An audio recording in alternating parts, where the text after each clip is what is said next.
this article about D'Angelo. Okay. And it was saying how he suffered mentally after the Untitled video came out. How does it feel?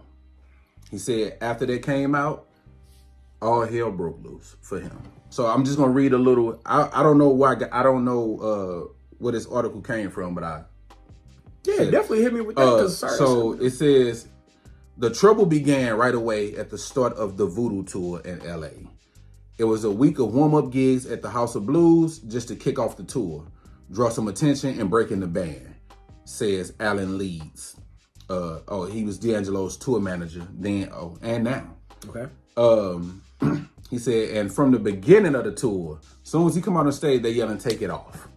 So now I guess they're getting to the point where he feel like he being objectified and his talents are no longer being heard. Hold on. It says, D'Angelo felt tortured, Questlove says, by the pressure to give the audience what it wanted. Worried that he didn't look as cut as he did in the video, he'd delay shows to do stomach crunches. He'd often give in, peeling off his shirt, but he resented being reduced to that. Wasn't he an artist? Couldn't the audience hear the power of his music and value him for that? He would explode, Questlove recalls, and throw things. Sometimes he'd have to be, what's code? C-O-A-D. Code? What's that? I ain't familiar with that word. Nah, that's C-O-A-D. Sometimes he'd have to, or maybe it's a typo. Okay. But it said sometimes he have to be cold, not to cancel shows altogether. So that's a typo. I guess it means coast. Oh yeah, coast. Yeah. Okay. One time I got mad when a female threw money at me on stage, and that made me feel effed up. And I threw the money back at her and said, "I'm not a stripper." So, as dope and fire as that song was, and as much success as it had, it made his life a living hell. You don't know what people going through, cuzzo.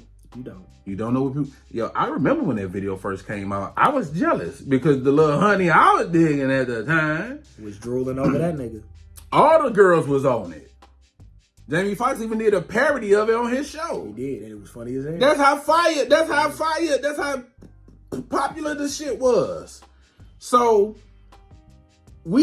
you would think my man, he's sex symboling it. They all own him and all that, but my man is miserable. He felt like a prisoner to that song, dog, a slave to that song. He can't even come on stage and hit her with Lady and Cruising and Brown Sugar because they horny.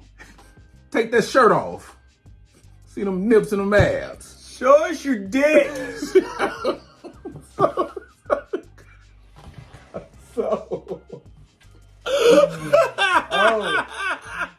Hey, it's funny, but it's not, man. That's funny. No, man. That's hilarious. Dog, he was trapped. Pull it out. Mentally, dog. Yeah. Nobody want to hear that shit? See, women could be just as barbaric as we can. Bruh. Hey, more actually, when it's bruh. So this is what I say to that. And I mean this for Beyonce. I mean this for Rihanna. I mean this for Cardi B. Excuse me.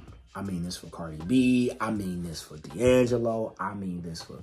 Look, if you are not aware of the consequences of the thing that you are doing, don't do it.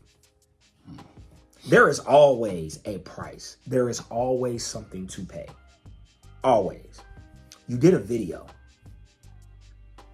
presumably naked. That's what you wanted us to believe. Because I think I didn't even know niggas had a V shape. He had the V joint. I'm like, oh, that's interesting. So, and it was a rumor that he was getting dropped off, whatever was happening. That's why, at the end, he was hitting behind those. Again, rumor. But that's fire, though, if that's true. It is. It is. But, sir, you put this out here.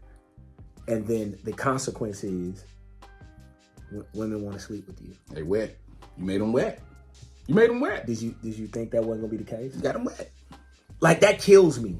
People will post 162 ass and titty pics on IG, then say, but nobody respects me.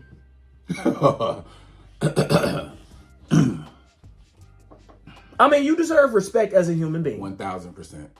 But you got to be aware of the consequences of your actions, D'Angelo.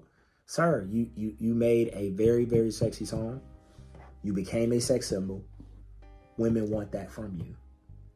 Now, flip side. The song, D'Angelo, because I have you changing my mind because the song called How Does It Feel? And you standing there topless, bro, in your prime.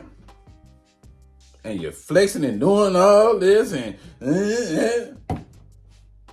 what did you think was gonna happen, sir? That's my question. Like, I'm with you. You thought they was gonna work Bible verses from you? I'm with you, bro. Thought they was gonna come on. We respect you as an artist.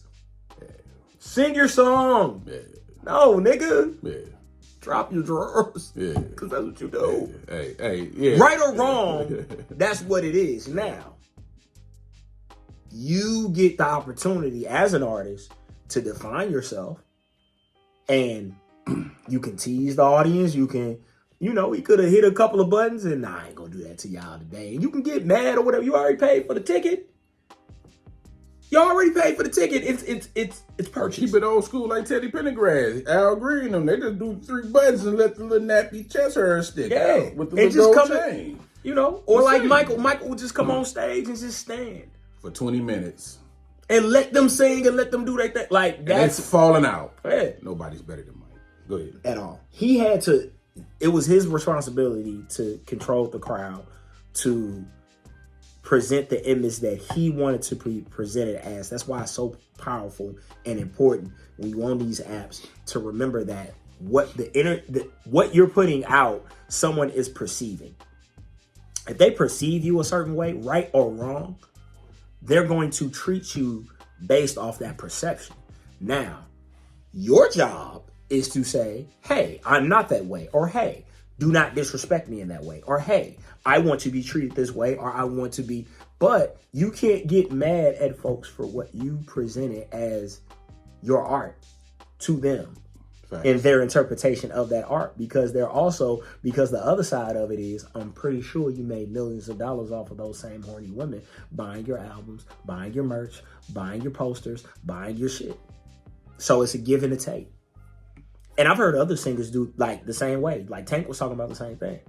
Tank was talking like, he was like, bruh, if I gotta... That's a great point, because... he was like, if I gotta start taking hormone, like whatever I gotta do so I can start taking my shirt off again, I gotta do it so I can start taking my shirt off again, because this is an expectation when I come to do these songs and perform these. Like they are not looking for me to be fully suited up and just sing a song. That still could be challenging mentally though. Hell yeah, it is. Especially when that's not who you are. Yeah. You know what I'm saying?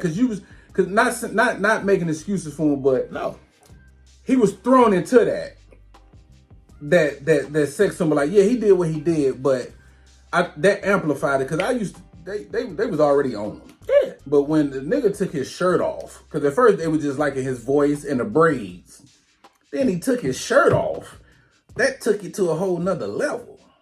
So to your point, hey, go ahead. Hey, because LL take his shirt off now, and every show 50 do. You know what I'm saying? DMX did. Like it's a part of being an artist. It's a part of the show. Bro, I get it. It's unfortunate, and women can be like, y'all can get a little rowdy. Like y'all get a little rowdy. Y'all like a nigga, like y'all really feeling them. Y'all get a little rowdy. Y'all tear a nigga's shirt off, pants off, and talk to you any old kind of way. Yeah. Like, girl, why you talk like that? Yeah. Your mouth filthy. Yeah. What'd you say? Yeah. Go ahead. Pull out your dick. You gotta stop, bro. Yo. Pause. But that is what happens when you present yourself like that, and it's the same thing, whether it be OnlyFans, whether it be music or whatever. If the music is not the concentration, because I think some of that happened to Lil' Kim.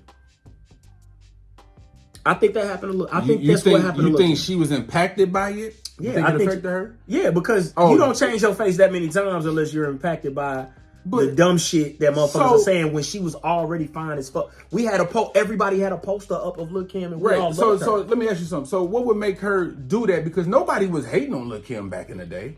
We was drooling. We were foaming at the mouth. We weren't. But sometimes when you get those 100 great comments, you see the hater comment. That's a fact. And I think that's what she was doing. And I think that's what he was doing. He probably didn't see the 100 and 150,000 people who loved his music, loved what he represented, loved him as an artist. He probably saw the 15 or 20 women that was just like on some shit like that, just bought it because they wanted to have sex with him. And that's what we do as human beings. We focus on the negative and we speed past the positive, or we speed past the things that got us here. That's a fact. Bro, that like you taking your shirt off got you here. Yeah. You're not going to be able to do it forever, and you shouldn't feel pressure to do it forever because you are a singer. You are an artist at the end of the day. If they don't like the art in which you're presenting, then do something else. But that's a part of who you were. Don't run from it. Embrace it. But then teach the audience how you want to be perceived and how you want to be welcomed as far when you're presenting your art.